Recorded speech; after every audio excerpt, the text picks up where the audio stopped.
If you are looking to start training like a hybrid athlete or currently training hybrid but are looking for more structure, then you are in the right place. Because today we're going to outline how to set up your hybrid program to maximize your ability to build strength and muscle while also improving your cardiovascular endurance. Before we hop into today's podcast, we just wanted to let you know that we are doing a huge Memorial Day sale for our supplement line and apparel line. So this is the biggest sale that we will do until Black Friday. So for the entire Memorial Day weekend, our supplements and our apparel line will be 25% off. So if you are interested in supporting the brand, stocking up on some protein powder, or picking up a new gym outfit, head over to FitGrindFormula.com. If you're watching on YouTube, I'll leave the link in the comments in the description below, or if you're listening on a different platform. After I'm watching the video, head over to FitGrindFormula.com, and you can save 25% off the entire website all weekend long. And then this is also an opportunity for you guys to try our supplements if you haven't done that yet, or our apparel. So be sure to grab this deal. This is, like he said, we don't typically do a lot of sales, so this is your opportunity to check it out. Yeah, so let's hop into the podcast. Yeah, so this week we are going to be talking about how to program a hybrid training program. So what that looks like is a mix of cardio and strength training. Now, for Jordan and I, the cardio is running, but this can be any sort of cardio based off of what you like to do, and then supplementing your weight training and blending those together without overdoing it. Yeah, I think just like anything, there needs to be a balance in your program. And there are some basic principles that we'll cover today that you do have to incorporate into your training. We've really trained like hybrid athletes for as long as I can remember, but really kind of labeling that term, I think we've made a lot of mistakes along the way. And those are things that we're going to share today.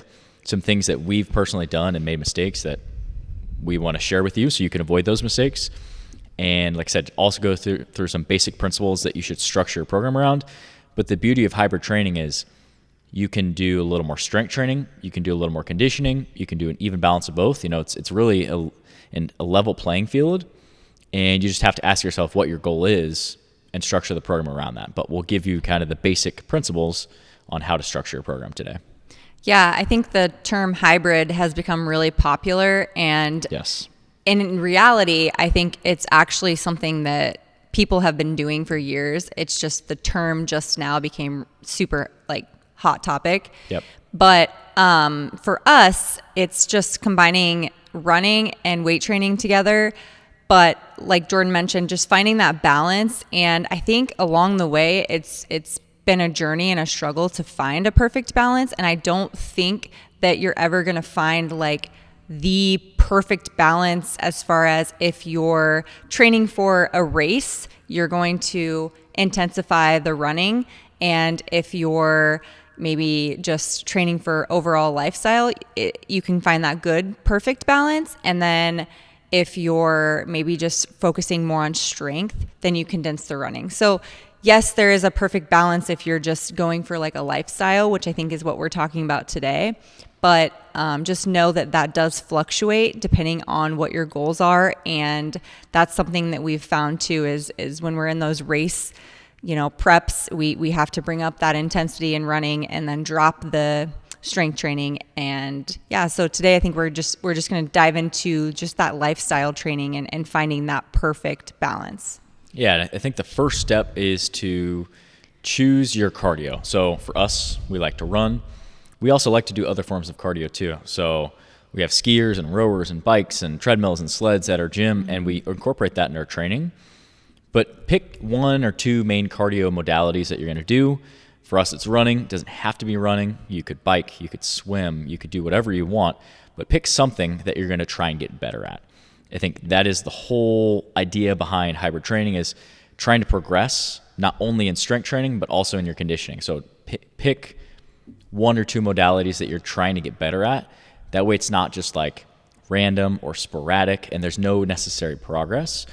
Yes, you have to enjoy your cardio workout generally and get some fulfillment out of it, but if you pick one or two and stick with those and try and just overload a little bit over time, add more volume, get better, you're going to start to progress and actually see progression in that style of cardio, whether it's running or swimming or biking or whatever it is. Yeah, and a cool way to blend the two together if you're doing it in a training session is to superset like a rower and a strength movement. I know that's something that we do a lot in our group training and our training, but as far as like our programs right now, we're splitting our running day away from our strength training day so that we can focus on both separately. And right now for Jordan and I, we have strength training 5 days a week, and we'll do 1 day of a long run, and then we try to add in another day of interval training. We're still trying to find that balance there, but as of right now, we're getting ready to prep for Murph, so that's a whole nother story. Yeah. And we're coming off of our half marathon prep where we were running 30 plus miles a week. Like Alyssa mentioned, there was more priority with running because we had that specific goal, to where we were still strength training, but we had to bring down the intensity with that, because if you have a certain goal, you have to train with specificity, and you can't be amazing at everything all at the same time. Why not? So sounds great. You can be good at many things, but if you're trying to really focus in on one goal, okay, I want to get better at running. Still strength train, still lift, but that's your primary goal. Or, okay, I want to get stronger. That's your primary goal. You can still do both of those things, but that's the beauty with this, is you can increase intensity with one, increase intensity with the other, or keep it at an even split. And that's kind of what we're trying to do now. We're coming off of our half marathon prep. We've decreased our running volume to where we're only running twice a week right now, which isn't a lot, but we are strength training 5 days a week. And I would say, as far as my personal goals, my goal is to get back into lifting heavy, overloading, getting stronger, building muscle, while still maintaining a good base, because I do want to run another half marathon. I would love to run a full marathon someday. Who knows, maybe even do a triathlon. I don't know, the sky's the limit. But as long as you maintain that base, it's going to be a lot easier to go into that prep for a half marathon or a marathon or any sort of race or any sort of endurance event, versus if you just give up running, which I know a lot of people fall into this, where they run for a while, they do their cardio for a while, and then they reach their goal or they hit their race, and then they go back to strength training and they don't do any cardio. You're going to lose so much fitness. You're going to lose your aerobic base. So yes, we're only running twice a week, but that's enough to maintain our base and allow us to kind of pivot and swivel if we want to sign up for a race or do anything endurance related. Yeah, like we said, right now we're getting ready for Murph. So obviously there's some cardio involved with that. And so the idea isn't to completely cut out the running, but continue to build strength. So like Jordan said, you can't be good at everything. And I keep trying to remind myself of that as we get into Murph, because we just came out of the half marathon prep, and I wasn't able to do the half marathon prep because of some medical stuff that came up, but I still prepped for it. I still got in really good shape. And then 10 of the 12 weeks. Yes. So props to you. Yeah. So I still did the 5K, but and then we're like, okay, boom, now let's get ready to go into Murph. And I was like super frustrated because I was like, whoa, what happened to my pull-ups and my strength and my push-ups? And, I haven't even thought about the run because I'm not worried about that part. But the struggle now is the strength portion. So it just shows you that you can't train for a race and expect to still be good like you were in your strength.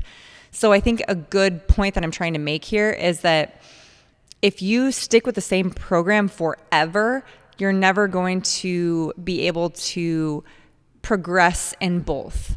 So it's good to take a break from running for a little bit, but not completely give it up. Still continue your cardiovascular training and then build up on strength so that when you do go back into that prep for running, you have this base, like you talked about, where you have more muscle and more strength that you are less likely to lose when you go into that prep for running. Yeah. Any good program that you do in the gym is going to have periodization. It's one of the basic principles of any strength training program or any program in general. But hybrid training can still be approached the same way. So say you're going to take 6 months and you're going to really focus on getting stronger and building muscle. You're going to get stronger. You're going to build muscle. You're still going to run. And then say maybe in 6 months, you want to kind of switch the goal a little bit. You're still going to strength train, but maybe you want to sign up for a half marathon or a 10K or a marathon or whatever it is. You have the ability to do so if you still ran. And that's the whole principle behind periodization is picking out a chunk of time, focusing on one thing, not completely giving that thing up at the end of that chunk of time, but just slightly swiveling a little bit to like, okay, now I'm going to get better at this and get better at this. And I think that a lot of people, like you mentioned, they stick to one thing that they know and they do that same workout, that same program for years and years and years. And yeah, you'll see progress, but is the progress that you're seeing worth the time you're investing, or are you just getting really good at one thing? And I think that's kind of the beauty of this is you can always train for whatever you want to train for as long as you have both conditioning and strength in your program. Strength and conditioning, people have literally been doing it for hundreds of years, thousands of years, So it's just a basic principle. But like you mentioned, like hybrid training is a very popular term now. But like I said, it's a blank canvas. You can create whatever program you want. I think we should also talk about, some common misconceptions about hybrid training, and then also talk about a little bit more about strength training. What are some things that you need to incorporate? What are some mistakes that we've made? That's what I was about to get into. Yeah. That you should avoid, and things that you need in your program. Because the concept is like people think that if you're a runner, you can't build muscle, or if you lift weights, you can't run. You can do both, but you have to have some things in your program that we'll talk about to build strength, build muscle, and keep making progress. But let's talk about, some misconceptions on hybrid training. I think the first thing is that if you're training hybrid, you have to lift and run every single day. And I think that is something that is so far from the truth. You don't have to lift and run every single day and be like, I can't carve out 3 hours to work out every day in order to train like a hybrid athlete and consider yourself hybrid. You just have to have both in your training. I think that's a huge misconception that a lot of people have. And just because you don't have 3 hours to work out every day doesn't mean that you can't train in the style. So this goes into common conception, but also misconception and conception. So this goes into common misconception and then also the common like mistakes that we made. But going into our training, we were running too hard. And when I say running too hard is our heart rates were getting elevated. We were trying to run at pace every single run. That was a mistake that we made, and that made it hard for us to continue the strength training portion. And I feel like that's where I lost a lot of my strength as far as when I was like done with the race and the prep, and I go into Murph training and I'm like, why do I feel so weak and why do I not have strength to do a pull-up? It is because there was too much energy back and forth. And if we would have focused on the low heart rate runs, those runs are going to be easier to recover from, and it will allow you to add in that strength training. Whereas if you're going balls to the wall every single run, trying to hit your pace at every single run, not only are you going to not get faster from that, but you're also going to burn yourself out and not allow yourself to be able to perform in the gym and do strength training on top of that. So that's a great point. If you are running anaerobically every single run, you're never going to build endurance. You're going to run into injury. You're going to get overuse injuries that start to pop up. And that's a huge mistake that we made. So what we mean by running aerobically versus anaerobically, good rule of thumb is if you can run and you can somewhat hold a conversation, it might not be like you're sitting here like we're talking right now. It might be broken up a little bit. But if you can hold a conversation, that is going to be running aerobically, where you're running and you're utilizing oxygen and body fat as an energy source. Versus if you're running anaerobically, you're running too high of heart rate, you start to rely on carbohydrates, and is a pace that you cannot sustain for a long time because you're not working in an aerobic energy system. You're working in your anaerobic energy system. And your aerobic energy system, low heart rate, is what's going to help you build endurance. So most of your training should be done at that low heart rate. To Alyssa's point, like she was talking about, if you run all of your runs too hard and you're training in this hybrid style, you're not going to have any energy. You're not going to have any strength left for your strength training sessions. And you're going to start to notice that you're getting weaker, or maybe that you're not progressing, or that weights just feel really heavy. your body is tired, you can't get through volume in your workouts, you can't push through. You've utilized all of your carb Yes. carb sources, and your energy is Like I completely said, trashed. if you're working anaerobically every run, you're just constantly breaking down the glycogen within your muscle, and you're not going to have any gas in the tank. So pulling the pace back is a huge thing that we changed over the course of our time training hybrid. Now, you do want like 1 day a week where you're doing some faster stuff, because that's going to help you get faster. Yeah. A track workout, a fartlek workout, interval workouts, tempo workouts. These are all things that you can do that are going to make you faster and improve your anaerobic in your system. But yes, huge thing that you can do that's going to help you train in this hybrid style no matter what your goal is, but also be able to mix strength and conditioning in your program. And when we're in that hybrid training, we want to make sure that we're not lightening up the load in the strength training aspect. So when we're doing too much in running too hard and our bodies aren't recovering, when we come into the gym and we don't have the energy and the endurance to give off the effort in the weights, we find ourselves not being able to lift as heavy. And then that's when muscle imbalances happen, muscle fatigue, muscle weakness, because we need the strength portion in the gym to help us with our run. So it's important to continue to lift heavy, continue to run, but finding that good happy medium with both of them. Now, when we're in the gym and strength training, we're obviously not focusing necessarily on PRs and overloading necessarily. Yes, we want to continue to do that if we have the energy in the tank to do that, but it's not going to be as efficient as if we are focusing primarily on strength. When we're in a race prep, we're focusing on getting better at running and kind of maintaining the strength portion and continuing to try to push, but we can't overdo that portion either. Yeah, so that's if you're in a race prep. Now, if you're looking to optimize building muscle and building strength, you're not signed up for a race, you're still training hybrid, you're lifting and running, you need to overload. Yes. I think that's one of the biggest things that people forget. And just in general, even if you're not running, you have to look for some way to overload your muscles. Otherwise, you're never going to get stronger, or you're never going to build muscle, or you're never going to progress. So typically weight is how most people will try and overload.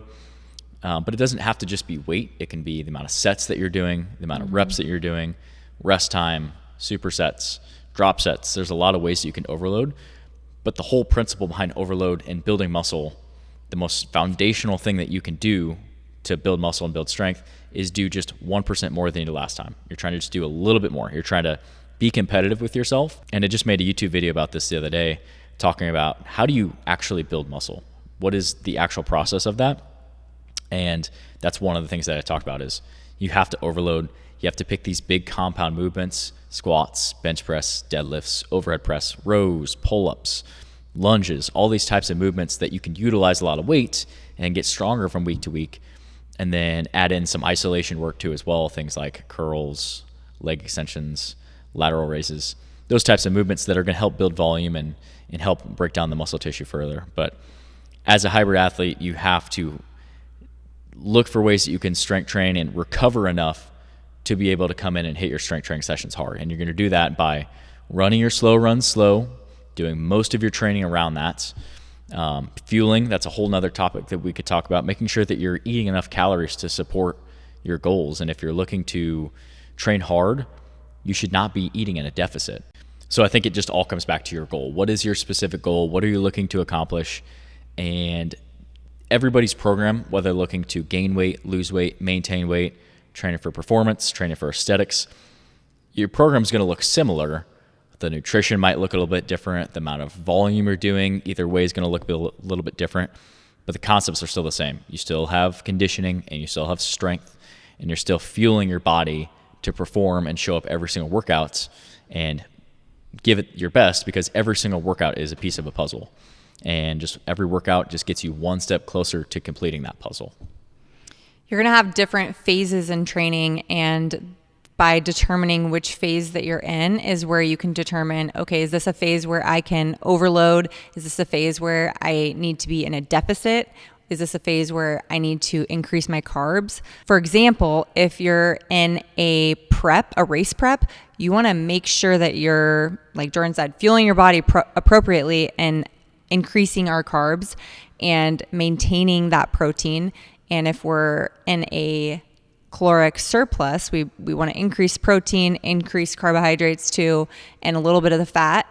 And when we're in a deficit, you got to remember that your body is going to be in that stressed out state. So you have to be really careful when you're programming runs and workout sessions, because you don't want to put your body at more stress and cause your body to hold on to fat and store fat like we've talked about in previous episodes. So know what phase of training that you're in and be cautious with your fueling process and your overloading process, and making sure that you're not overdoing the running but not overdoing the weight training. So that's what today's topic is about, is just finding that balance. But it also does depend really which phase you're in. So are you in a phase of prep? Are you in a phase of being in a surplus? Are you in a phase of in a deficit? And figuring out how much your body can handle and how much stress you have going on in your outside world too. Like how, like, are your kids in sports? Are you in a really deep, stressful time in your work or your business? So evaluate what's going on around you too, and how much energy and effort that you have to put into your program. Yeah, there's all sorts of different phases of life. Being married, having kids, owning a business. There's phases where we have more time. There's phases where we have a lot less time. And I think that if you can give your 100% of what you have, no matter what the time looks like. So say that, I can only do a 3-mile run today because it's all I have time for. That's okay. Don't beat yourself that's great. Up for that. Yeah, that's awesome. You still got out there. You got your legs moving. I'm sure you enjoyed the run. You're glad that you were able to complete that. Or I only have 40 minutes to get a strength training session in. You can do a lot of work in 40 minutes as long as you're intentional with it. Just pick a couple big compound exercises and get stronger, and then maybe you do a couple little circuit of some accessory exercises at the end of the workouts. That's something you can do in 40 minutes that's going to be super effective and still help you make progress, or at bare minimum, maintain. So just do what you can do. And don't focus on what other people are doing. Focus on what your goals are. Focus on the time that you have and the timeline that you have, whether you're looking to race or you're looking to do some sort of strongman competition, or you're looking to just maintain your health and your fitness. I think that you just have to focus on your specific goals, structure your program around that. Like we said, time and time again, have your conditioning, have your strength, whatever that looks like for you. Enjoy your workouts, get some fulfillment from it, but focus on what your goals are and structure everything around that. Yeah, and something that we didn't dive too much into is recovery.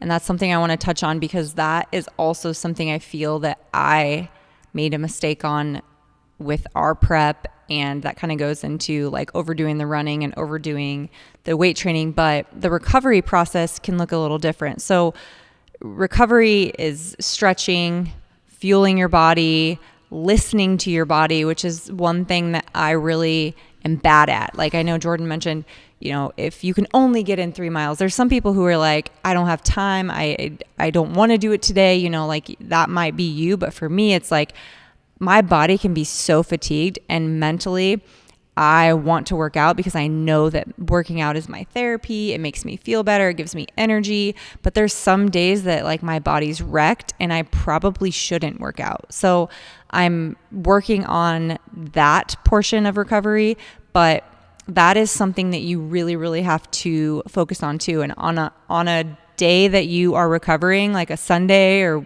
Saturday, whatever day it is for you, really, I don't mean sit on the couch and eat and binge watch TV, but like really give your body the rest and the recovery that it needs, so that when you go into your training for the next week, you're ready, you're fueled, you have more energy to go into that week strong.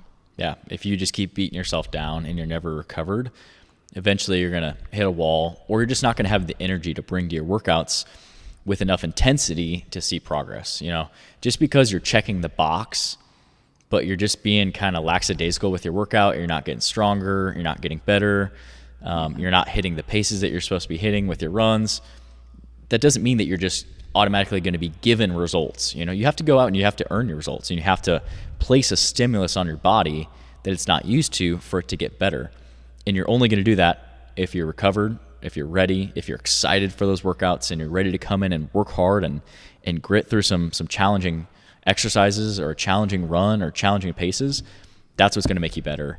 But you're only going to do that if you can recover from the workouts that you're doing. So it's a huge piece. There's a huge mental piece to that too. Like you kind of brought up there is, you know, are you mentally able to give the effort and give the energy? If you're mentally thinking about stuff that's going on at work and you're not able to put in the full effort and full energy in your workout, is that workout going to really be effective? So really just my point to that is listening to your body. Now, I'm not saying like to say, oh, every 3 days or every so often you're like, I just don't feel good today, I'm going to take a break. Like really get in touch with your body, tune into your body and say, okay, I've trained 5 days in a row back to back and I'm supposed to do this run, but like I'm really feeling beat up. I think today would be better if I just did some yoga, did some stretching. Maybe I just went for a walk. Mentally, that's what I need.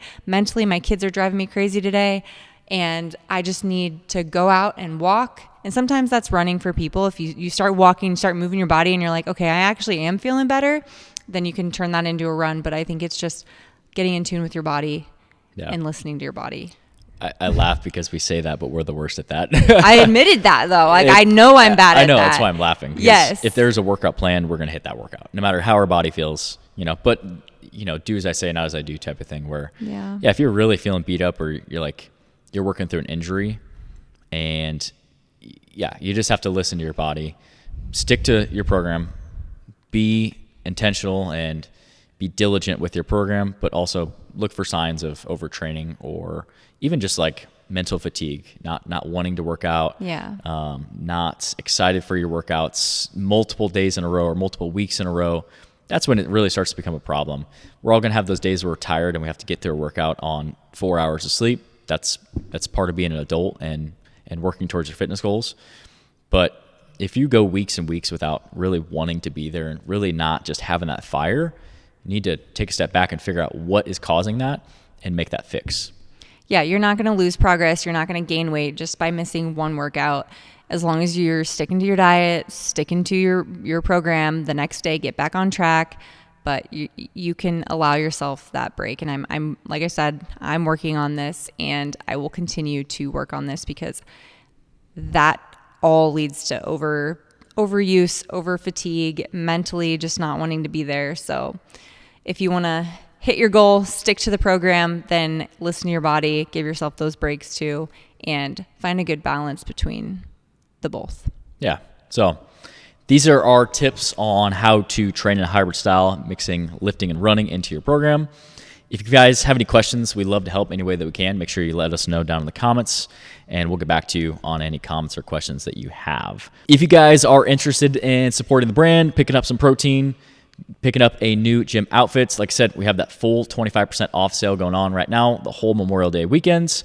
Link is in the comments in the description below if you're watching on YouTube, or head over to fitgrindformula.com if you are interested in checking anything out. So we'll see you guys in our next video, and happy Memorial Day.